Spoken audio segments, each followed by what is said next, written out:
My name is Chris Mackinac. I'm from Perrysburg, Ohio, originally born in Toledo.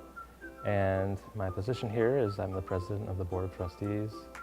And that involves basically the behind-the-scenes operations of the theater and making sure things are financially in order, those kinds of things. It's something I care about a lot. I think the arts are very important to a community, to culture, and I know this theater is the oldest continually operating one in the area. It's also the second oldest cultural arts institution in the area behind the Toledo Museum of Art. So I think it's a very important place and it means a lot to me, and I think it means a lot to people in the community, and I'm just trying to ensure that it stays that way. Dave DeChristopher is our artistic director, our AD, and he is the lead person handling all artistic aspects of our theater. So the productions, even the classes, he is kind of our visionary person that we look to lead us. I went to St. John's and I did theater every year when I was there. Then I went away to college and I started in journalism but majored in theater ultimately. And I came back to Toledo and worked every place there is to work pretty much at that time in Toledo. I worked at Children's Theater Workshop, at the Rep, the Village. There was used to be a nightclub called Fire Tux where I worked and sang. And there was even a downtown dinner theater at the Commodore Perry, run by Jim Roods, who has since passed away but was a pretty famous newsman in the 70s, 80s, 90s, and I worked there. And then I eventually sort of drifted to New York because all my opportunities were sort of, I was as far as I could go in Toledo. And I was there for 26 years, acting, directing, teaching. It's very exciting and very exhausting at the same time. One thing is I'm a theater generalist, which means I've done a little bit of everything. I've stage managed, acted, worked backstage, and I'm not too proud to lift a hammer or sweep a floor. I think that's important. And one thing you learn, which is a little odd, in professional theater, it really is true, the bigger people are, the nicer they are. So I try to apply that aesthetic here and make this a theatrical home for everyone that wants to work here. And so we have a professional ethos, but we're very hands-on and supportive, and we know it's all about working together. Even though we're trying to do more with grants and things, in the last few years before I got here, that aspect had almost trickled away to nothing. So we exist almost solely on season subscriptions, tickets, and class tuitions to make what we need.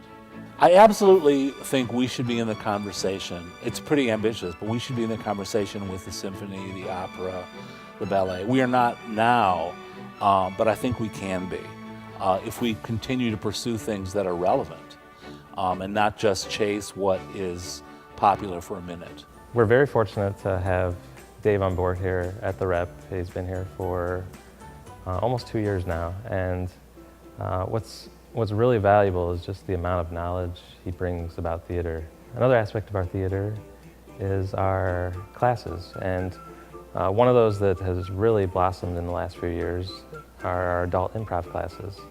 And we're fortunate, again, to have very talented instructors. One of the instructors, Erin Canary, she teaches the level 1 introductory class, but she has a wealth of knowledge. Beyond her education, though, what's great about her is just the amount of energy she brings to each class. If you would go to a class, you would just be amazed at how much enthusiasm and energy is going on. Whoa. Whoa. Improv is a form of theater where it's done spontaneously on stage, usually based on a suggestion. There's no script, there's no pre-written script, and it can be done in the form of short games like Whose Line Is It Anyway? And there's also long-form improv, which you get a single suggestion and then you kind of just flow off that for 20 minutes straight and kind of weave stories together. And on the first day, I tell everyone, like, nothing you do here is wrong.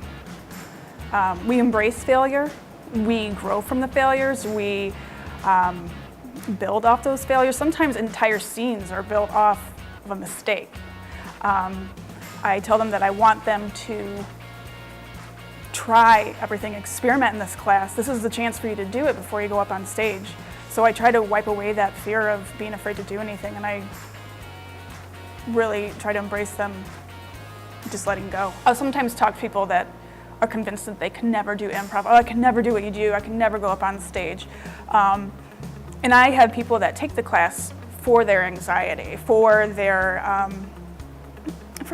lack of being able to talk in public, and they come out like shining stars because it is such a supportive environment that I think that kind of erases their fears. And so a typical day of class, we kind of go over what's going on in the improv community, let them know if there's any performance opportunities coming up, any shows coming up. We'll do some warm-ups, and then I usually have each class focus on something different. So today's class, we're going to focus on how to get a scene started and how to keep a scene going and how to heighten. So usually the first half are warm-ups, and then the second half is focusing on whatever the topic is for that day. Another great thing about our improv program is the overlap into some of our regular theater productions. Both Aaron as well as the improv director Nick Morgan have acted in several of our different stage productions here. So it's this wonderful collaboration that we have going on with these talented improv instructors. Of course, we wouldn't be a theater without productions and live entertainment, and we have that going on throughout the year. Fantastic shows all the time. One of our most treasured shows is our holiday tradition for the Toledo area, and that's Dickens' A Christmas Carol, our own adaptation of that. And that happens every year at the Valentine Theater in downtown Toledo. So before I became the president of the board here at the Rep, I had already started to become sort of the theater historian. I've always been passionate about history, and I knew they had a lot here, but it could use some organizing. So that's something I've been working on over the last couple of years. And I can show you a few interesting things I've pulled out of the records. This here is the letter from the gentleman Fred Emmett, who is considered the founder of the theater, written on April 16th, 1933, talking about wanting to get together to discuss the idea of creating a little theater for the Toledo area. The first couple of seasons were in the Collingwood Presbyterian Church, but then for the third season, they actually moved into what used to be a church here at 1610th Street. And what I found here are some of the early blueprint sketches for how to lay the theater out, drawn up by Fred S. Emmett. And then this is one of the early tickets from the theater in the 1930s. This is one of the first promotional pamphlets for education programs from the mid-1930s here at the theater. This is a photo of what the building looked like in the 1950s. And this is an interesting aerial shot from the 1960s. I believe it's 64, and it's fascinating to see all the different buildings that used to be around the theater. We're here at our 10th Street stage right now at 16 10th Street in downtown Toledo. Our building is 101 years old now, and let's go inside now and take a look. Okay, we're in the foyer of our main theater building, and I'm going to take you down in the lobby now. But before I do that, I just want to point out this sign here, which actually used to be outside, but it was brought in because it was kind of getting worn from the elements. So now everybody knows this building as a theater, but before it was a theater, it was actually a church, built back in 1916 by the Toledo Gospel Tabernacle, which when they moved out in the 1920s became known as First Alliance Church, still located in Toledo. But while most of the things have changed inside the building, one thing that was kept was this stained glass window, which is from the original church, which we're very proud of. It's a proclamation we recently received from the mayor of Toledo, congratulating us on 85 seasons and all that we've done for the community. And now let's head back up to the house and see the main stage. If you come into our foyer, you can see all of the posters highlighting the upcoming shows for our current season.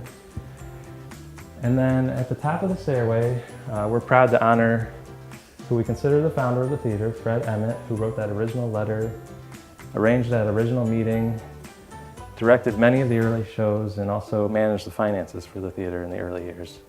One of my favorite things about our house is just how intimate and personal the atmosphere is. It's small, but you get to see a great production on a large stage. And finally, this is our main stage where the productions happen. And we have great productions going on throughout the year, put on by both young and old. And you can find information on all of them on our website at www.toledorep.org. And I just encourage everyone to come out and see a show, see this historic building, and support your local theater and local artists.